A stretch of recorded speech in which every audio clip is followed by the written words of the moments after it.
Watch this. 9 out of 10 students taking the Cambridge AS and A-level IT exam get their answers wrong in exactly this way. And you know what? It quietly costs them the top grade.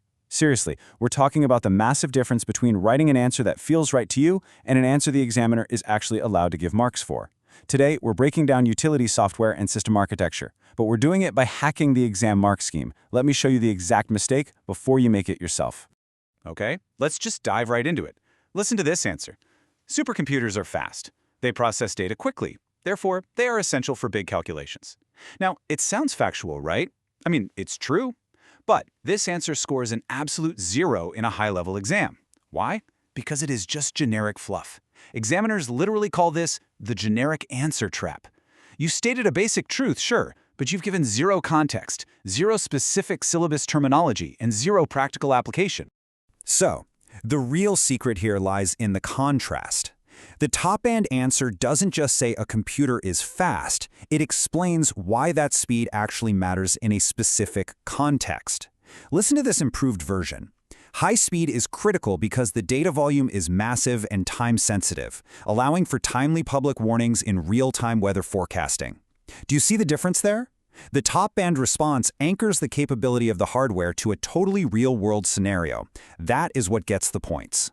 To consistently hit that top band level, you really need a system. Focus on that examiner warning zone, and then look at the center, the PEELJ method. That's point, evidence, explanation, link, and judgment. Whenever you introduce a new concept, you make your point, you provide evidence from the case study, explain exactly how the technology works, link it directly back to the scenario's consequences, and then, if you're evaluating, you provide a judgment. Guys, this is your bulletproof shield against vague wording. All right, let's apply this elite mindset to our core syllabus foundation, starting with system software. Imagine you're a programmer, okay? And you need to write software for a completely different computer architecture than the one sitting right there on your desk. Well, this is where a cross-compiler comes in. So unlike a native compiler that translates code for its own machine, a cross-compiler sits on a host computer, but it translates the source code into machine code designed exclusively for a totally different target computer. And honestly, this brilliantly illustrates the step-by-step logic you absolutely need for your exams. Here we go. Step 1. The code is written on the host. Step 2. The cross-compiler translates it. Step 3. That compiled machine code is now capable of interacting with the kernel of the target computer so it can access hardware resources. And finally, Step 4. It runs on the target. But hey, what if the exam asks for the drawbacks? Well, you apply your evaluation. This compiled program won't run on the host computer anymore at all. Plus, cross-compilers are often sort of slimmed-down versions of native compilers. So that means they can produce more errors, and the resulting code might actually run a bit slower on the target machine. Now, breaking down a process into those clear, logical steps is exactly how you earn what we call method marks. You see that sequence the mechanism part? Examiners don't just want a list of undeveloped points, they want to see the chronological mechanism. Just like we sequenced the cross-compiler right there, you have to explain the how and you have to do it in order. Let's apply this idea to utility software, specifically disk formatting. So when a hard disk is manufactured, it's totally unusable until it gets a low-level format by the manufacturer. This physically divides the disk into cylinders, tracks, and sectors. But as a user, you perform what's called a high-level format. Now here's the kicker. This doesn't actually permanently erase your data files. Instead, it just deletes the pointers in the file allocation table. Those pointers are what tell the operating system where to actually find the files. So it resets the structure for a new OS installation, meaning, and this is absolutely crucial, those old files are technically still retrievable with the right software, at least until they are overwritten by new data. So once a disk is in use, files get moved around, deleted, saved over. This causes file blocks to scatter all across the empty sectors. It's a state known as fragmentation. To explain disk defragmentation for those sweet method marks, you need to sequence the physical process. First, the defragmentation software physically moves the scattered data blocks around on the platters, bringing parts of a file together so they are contiguous, meaning right next to each other. Why does this matter? Well, because it drastically reduces the time the mechanical read-write heads have to spend literally flying across the disk surfaces, searching for file fragments.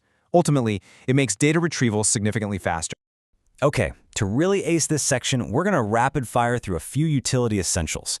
First up, data compression. Lossless compression replaces repeated sequences without losing a single bit of data. It's perfect for things like spreadsheets, where losing even a little data completely destroys the meaning. Lossy compression, on the other hand, permanently deletes unnecessary bits. Now this is great for streaming HD video or saving JPEG images, where slight quality drops just really aren't noticeable to the human eye. Next, backups. A differential backup saves data changed since your last full backup. This makes restoring fast because you only need 2 files. An incremental backup, though, saves data changed since any last backup.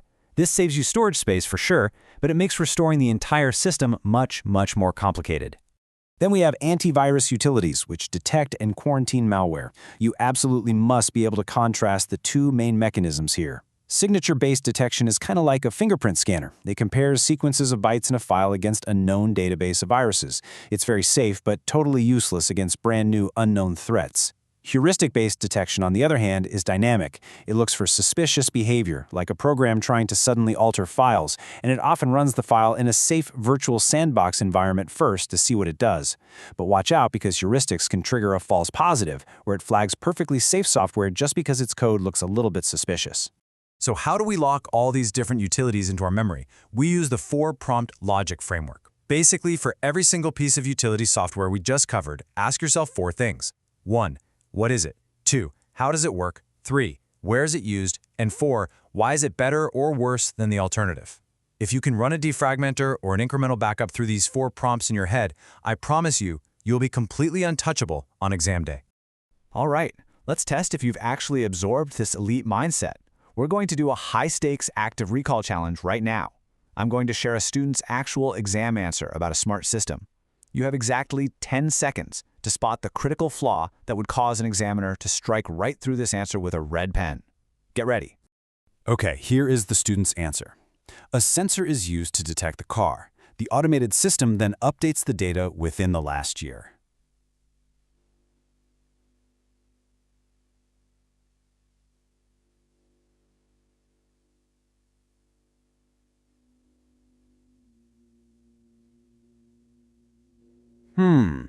Did you spot it?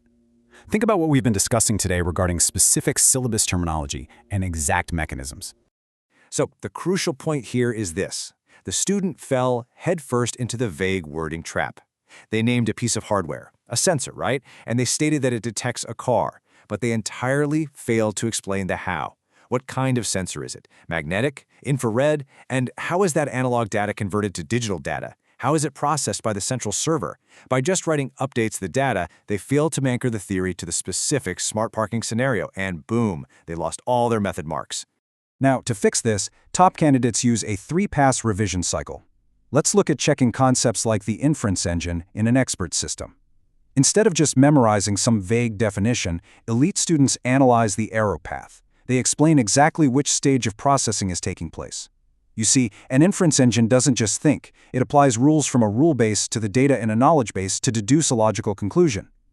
By explaining that specific mechanism and linking it to, let's say, a medical diagnosis scenario, your technical terminology suddenly becomes super meaningful. And that is how you score maximum points. Listen, if there is only one thing you take away from this explainer, let it be this. Stop memorizing isolated definitions. Understanding the precise mechanism of a cross-compiler or a disk defragmenter or an incremental backup, it is totally useless if you cannot link it back to the specific context the examiner gives you.